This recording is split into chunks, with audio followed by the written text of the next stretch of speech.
Michigan has a close paranormal community with lots of historical locations, and in each location's history lies its own ghost story. This is Michigan Hauntings.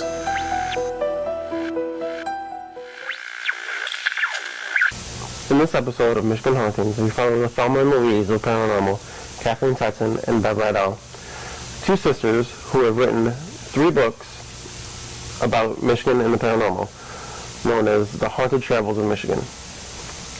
In one of their books is the Wolcott Mill, which is where they took me this evening. There's been tons of experiences. Let's take a listen to some of them. June, we had a group of women standing directly under this light. And the light went off for a good 20 seconds and then went back on. So the mill has strange occurrences that happen every day. This door right here is one of them. Many times when you're here by yourself, you'll be sitting at the desk. You actually hear this door open and close. Think someone's walking in, and you walk out of the office and take a look, and there's no one here. The door is closed. It's not open, but you hear the creak and the door movement. In the fall of 2014, this bridge was reconstructed. It was falling apart. The crew that had been working on it, every morning they would see a gentleman in the window of the mill.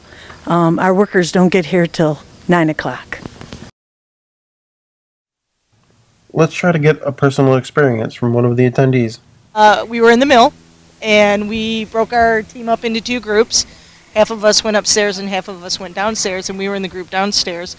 And we decided to go to the boiler area because last October, I was here with the group, and I had my face touched while I was down there. It was like I could feel 4 fingers, almost like a smack in the face, because I was being a little mouthy. I was being a little mouthy.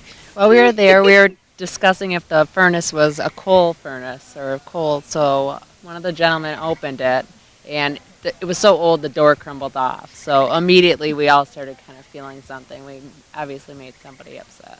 The temperature definitely dropped. We all got goosebumps that you could see on our skin.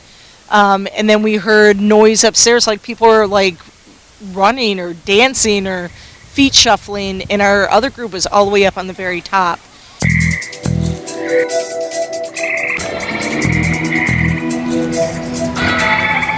How did you guys get involved in the paranormal? Well, I guess it started when we were kids. Simple, just ghost stories, I think, like a lot of kids share. But it really didn't start our investigation aspect until we were at a restaurant in Detroit, and it was beautiful. We were taking photographs because it was pretty, and we took this incredible, Bev, you actually took it, this incredible photograph we couldn't explain. And that got us interested. We sent it off to a friend who works at the FBI.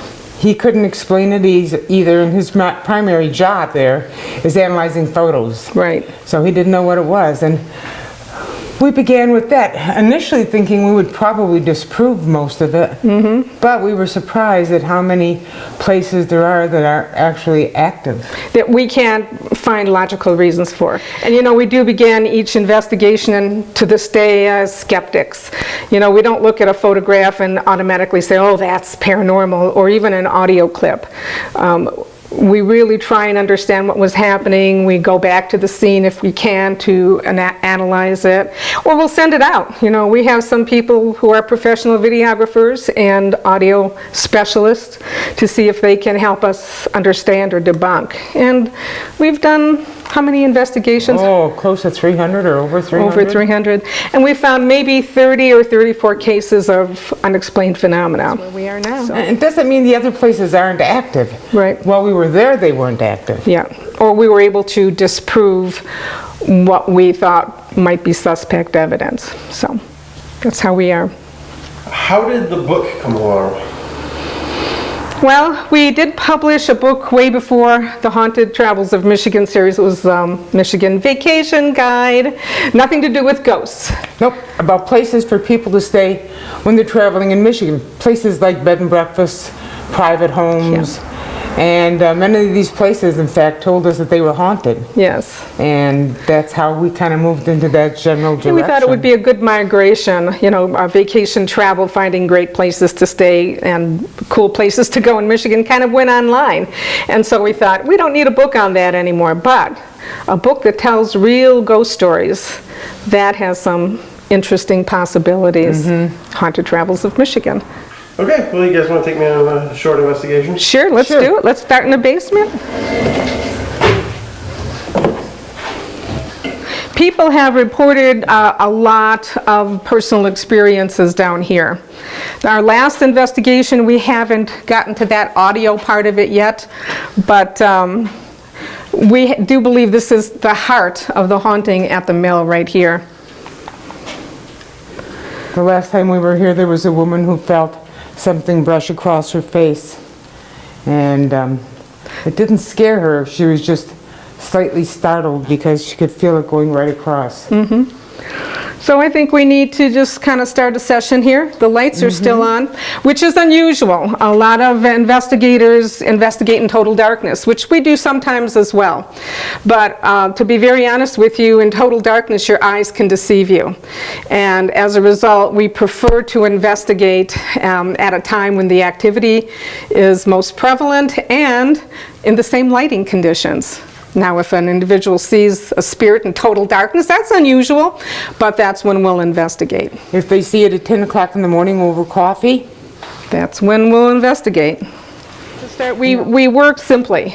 We do have REM pods. We do have a spirit box, which we don't use too often. But we like to just go with the recorder, the K2 meter, MEL meter, REM pod. If something is going to happen, it's going to happen. It's going to happen. You know, we're not big proponents of spirit box, but certainly for those who use it, you know, that's their choice. We just don't. Right. It is June 11th? June 10th? 11th. Okay, 2015. We are starting in the basement. What, do you have a K2? I've got my EMF meter. And if we could, my name is Kathleen. This is my co-partner in crime, Bev. We have another friend with us, Jason, today. You know, we've been here before. We just want to talk with you. Our goal is to try and understand what happens after we die. And if you would help us understand that, it would be great. We're going to ask you a series of questions. And hopefully you'll see fit to answer those questions for us. We have a couple of devices. One is a gray box. It's going to record your energy. If you see more lights turn on, that's going to tell us that you're in the area or you come close. And we hopefully will communicate that way. Or you can talk into this little red light I'm holding. So, could you tell us your name? Are you Native American? Are you Indian? Was this your land? Ami? Bonjour.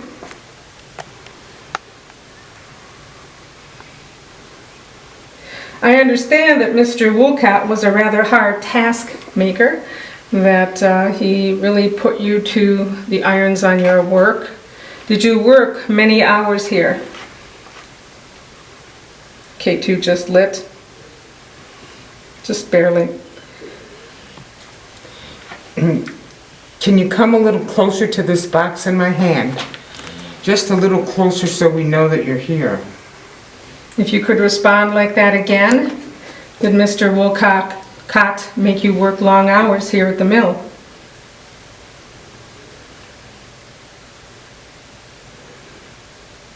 It's all right, Mr. Wolcott's not here right now, so we'll do it in secret. But seriously, if you could come up again, if Mr. Wolcott made you work long hours here. Were you here before Fred Wolcott owned the mill?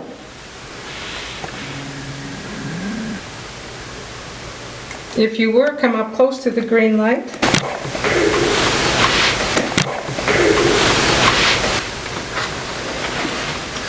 How's that? It's flat. And that is, That is an EMF meter. It's an old-fashioned kind that was used, maybe 5 or 6 years ago. But actually, it's the kind of EMF meters that electricians will use. You have to be careful because, of course, when you have a lot of lights on, as we do in here right now, it can react to the lights. and what's the theory about EMF? About EMF, it's believed that a spirit is energy, like everything else on this earth. And that when a spirit enters a room, or an energy enters a room, it will draw more energy to itself, hopefully to communicate, and it disrupts the electromagnetic fields in the room. And it will affect the K2 meter, the REM pod, or in this case, an EMF meter. They're all basically the same thing. They're meant to gauge the amount of energy at any one time or location. Some are just a little fancier. With these, you do have to be careful because they respond to cell phones, so your cell phone has to be off. It can respond to electrical wires, and even wiring when it's turned off can still generate EMF. Proper piping. So, we've been here before. We've all tested the EMF levels in this area with the lights on and with off, and they're pretty stable. Whether the lights are on or off doesn't make a big impact. And from our perspective, the bleed is minimal here, which is unusual. It is, in an considering how old the building is. Yeah. Here's a nice spider web for you to sit on. Thank you. You're welcome. Hey, anytime I can help, I will be more than happy to do that. I appreciate that. The only camera that we use on an investigation is my handy dandy cam. If we're at a large location, we do have other cameras we bring, but primarily we go all natural. If you see something or feel something, it's usually best to record it right then. Plus it takes audio. Not all of the night vision cameras have audio. Want to move to another section? Might as well. Okay. Now this area is where most of the workers did their thing. This is where most of the work took place, I'm sure upstairs as well. So if there's going to be residual energy or a spirit that remains, it might be in this area. Hello, my name is Kathleen. My friends call me Kat. I know that sounds kind of silly. Kat. What is a name like that doing on a woman, right? Bev? Give me a hint. Yes, Bev? Mr. Wolcott, are you up here now? You have your K2 handy? No, let me get my K2 out. Good. At least you think it was you. If you can't, if you are talking to us, we can't hear you right now. If you see this red light in this silver little box that I'm holding, that's going to actually capture your voice. And if you would just talk very clearly into it later on, we'll hear your voice and we'll understand what you're trying to tell us. And this box will let us know that you're here with us. All you need to do is come close to the box, and then your energy will trigger the light on it. What we're trying to do is understand why you remain in the Wolcott mill, this old mill. What causes you to remain here? Also, we'd like to know what it's like where you are. Is it pleasant there? Can you see us? We cannot see you.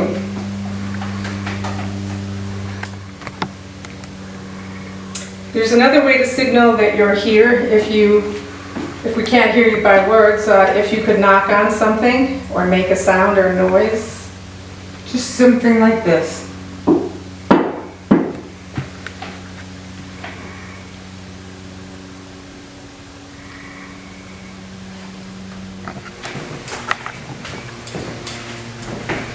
No change in the K2 bed? No change in the K2, very quiet. You gonna go up there? Yeah. Okay. Oh, this is good. Let me, you use the down for me to keep the audio recorder. I'll take the K2 though. Take the K2. Okay. You want the audio? No, I've got audio on this, plus I've got another audio recorder if something weird happens.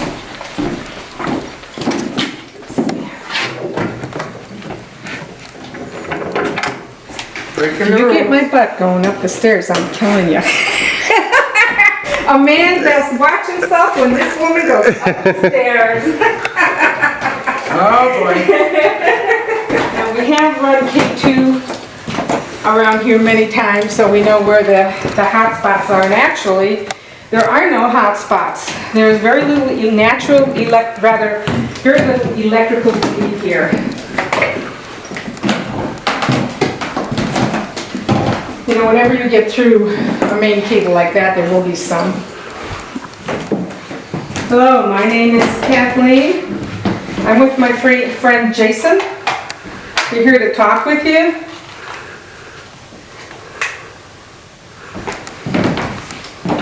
I'm going to turn on this recorder. It makes a sound.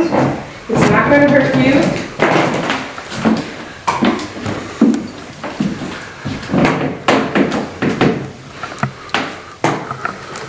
If there is anyone with Jason and I up here, we can't see you.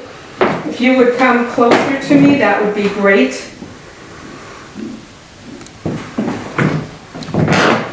If you would come closer to me, that would be great. The K2 just did respond a little. Yes? The EMF meter has run out of charge. You want me to get you another one? Yeah. Is there someone with us here now? I saw that light go on. That's great. If you would join us here and talk to us, the closer you come to this object I'm holding in my hand, the closer you come, the more lights will go on. That will tell us you're near. And then we can talk to you a little bit. I'd love to do that. It's on a wave. It could have been an errant electrical line given off the EMF. It could just be natural EMF moving through our atmosphere. And sometimes I like to think it could be a wandering spirit just passing through. I think I just heard a cat. You heard a tap? Cat. There's no cats on this property but me. Could you tell where it came from? No, I heard it in the headphones. I think it could be a wandering spirit. You have a cat here?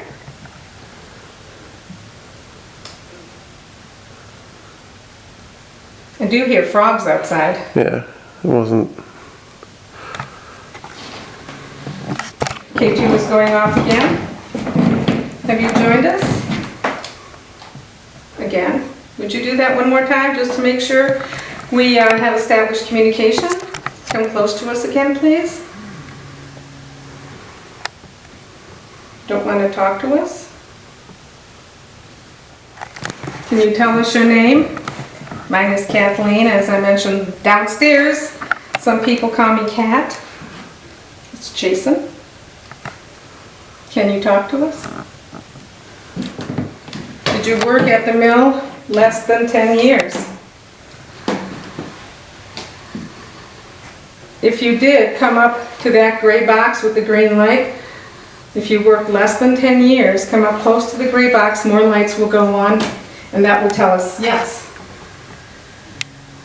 Did you work more than 10 years at this mill? Don't be afraid to come near. There's nothing that we have that is going to hurt you.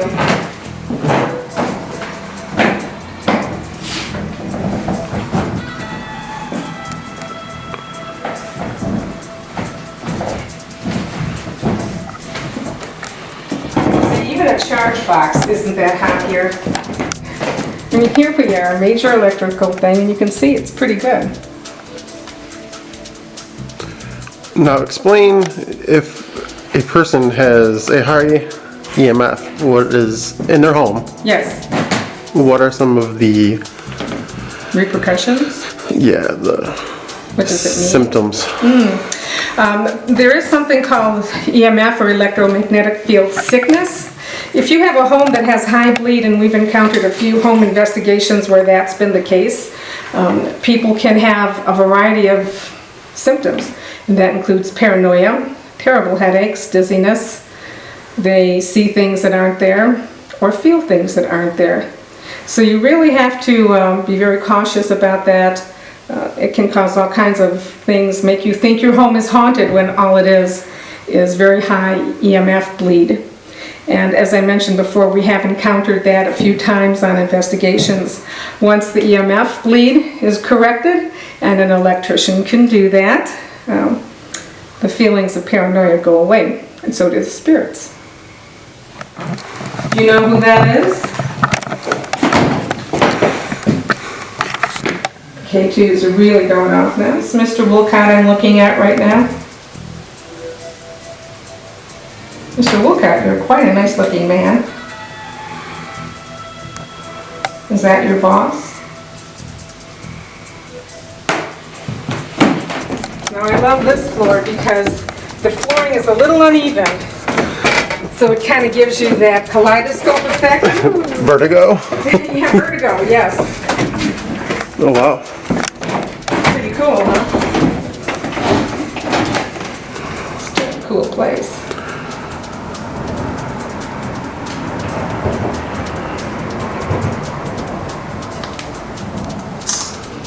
I don't take photographs. Bev and I rarely take photographs other than just to kind of cover the area to give us a sense of what it looks like.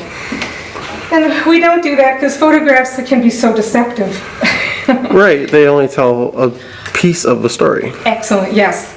They tell you 1 second of what happened, and it's pretty hard to actually capture evidence that can be validated with a photograph. It's a little darker in here.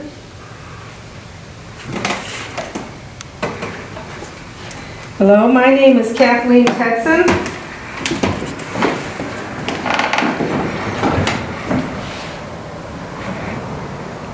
Who worked up here? What is your name? K2 is rather high here, but then again, we do have some power lines that get kind of funky.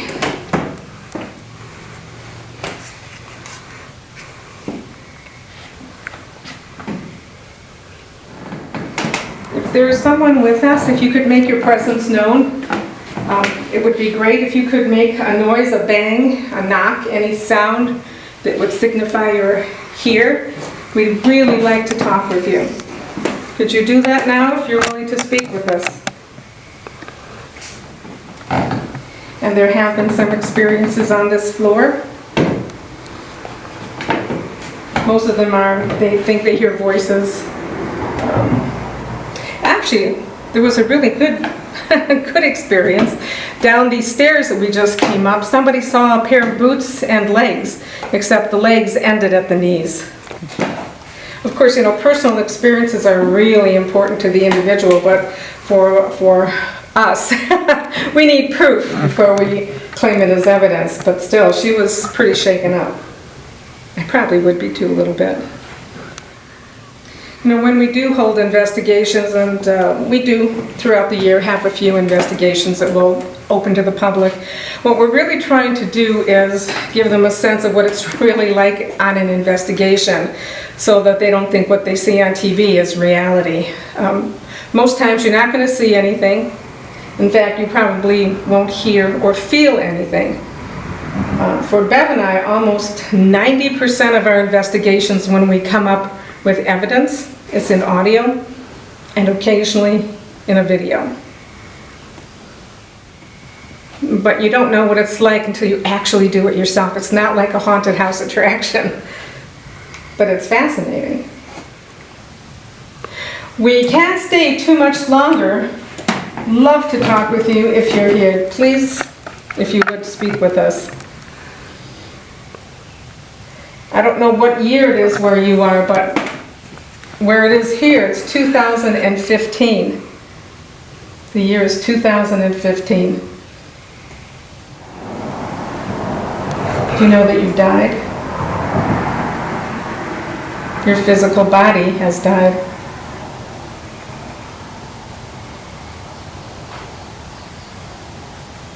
Did you know that?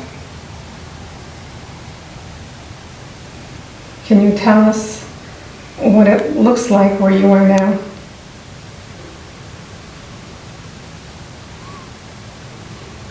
It was pretty quiet like it always is. You know, the mill for us it's just a lot of ambience. There's been a lot of personal experiences. So what we're hoping for is this last investigation tonight, as well as tomorrow, that will capture some evidence here that will be quite interesting. Alright, so now we get to the fun stuff. This recording was from the basement, and sounds like they have a voice.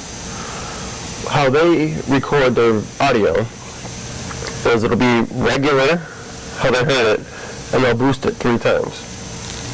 So let's give it a listen.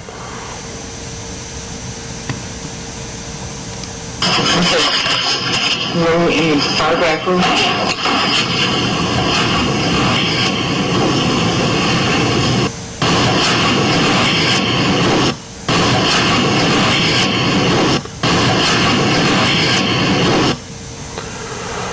So what Kat and Bev think it says is Lakia. Now it's open for translation, so. Room in the far back room.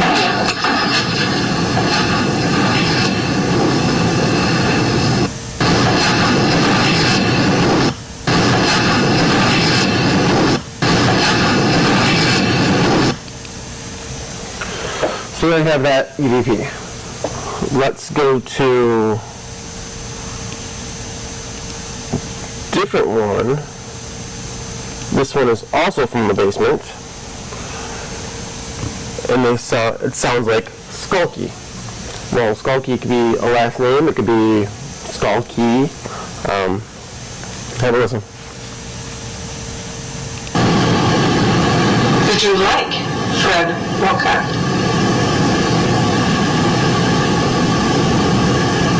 Did you like his family?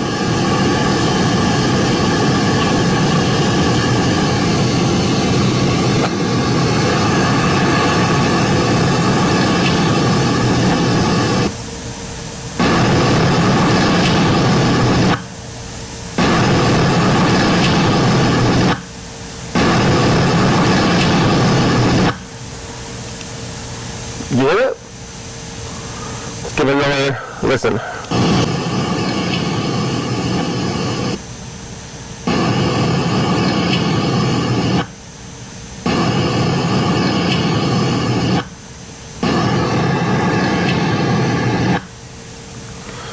That one was a little bit louder than the Lakia.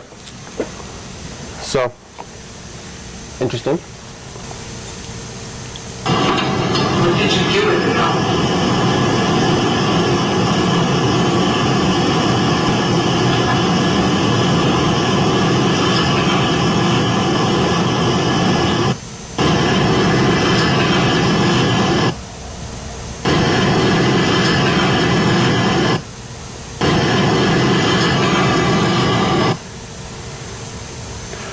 Did you hear that? It sounded like, I think it was Kat or Bev. Leaning more towards Bev, who asked a question. It's kind of hard to hear, but it sounds like, what did you do with something? And then lock it up.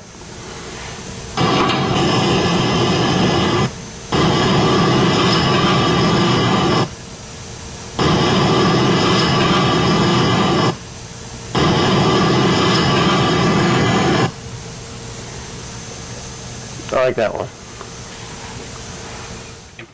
Before I could finish this project, Bev Radell passed away. I was lucky enough to meet her for this episode, and from what I experienced with her, she was a fun-loving, caring person, and I want to send my heartfelt condolences to Kat and her friends and her family.